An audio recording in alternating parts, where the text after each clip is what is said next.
નમસ્કાર સાથીઓ, હું નરેશભાઈ જાદવ. આપણે આજે દેલવાડા ગામની સાફ સફાઈની બાબતમાં એક આપણે વિડીયો બનાવું છું.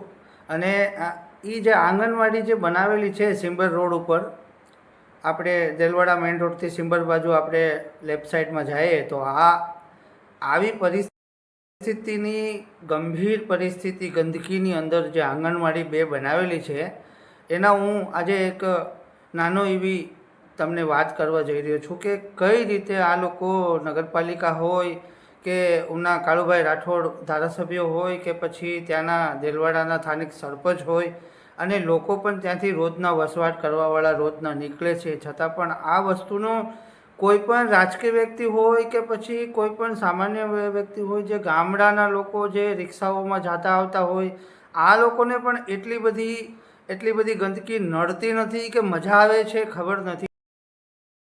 આ રીતે આ ગંદકીના ઢેરની અંદર જે બાળકોની આંગણવાડીનું જે જે જે કામ કરેલું છે ને આંગણવાડીની અંદર જે બાળકોની ત્યાં એ લોકો આંગણવાડીની અંદર જે ભણાવે છે અને ત્યાં જમાડે છે, જે કાંઈ કરતા હોય એ તો પણ એટલી ગંદકી તમે જોઈ શકો છો.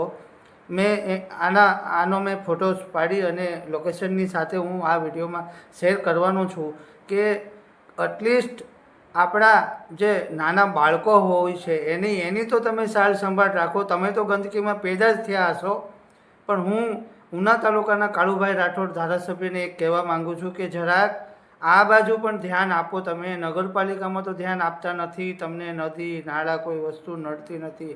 તમે ગંદકીમાં જ જીવવાનું લોકોને પણ જીવાડો છો અને તમે પણ જીવો છો. આ એક વાત કરવા માટે થઈને આ વિડીયો બનાવવો પડે છે. હું નરેશભાઈ જાદવ, જાગૃત નાગરિક તરીકે મને દર્દ થયું છે કે આ ગુજરાતની અંદર, આ ભાવનગરની અંદર જે મોદી સાહેબે મોટા મોટા ફાંખા ફોજદારીના જે બંબાડા ફોડ્યા છે, આ એકવાર તો તમે ઉના તાલુકાની આંગણવાડીની હાલત જોઈ લ્યો તો તમને ખબર પડશે મિત્રો. અને આ વિડીયો મેં કોઈ મારા અંગત માટે નથી બનાવ્યો.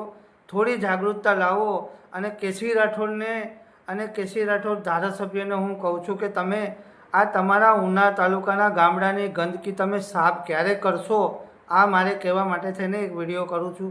જય હિન્દ, જય ભારત.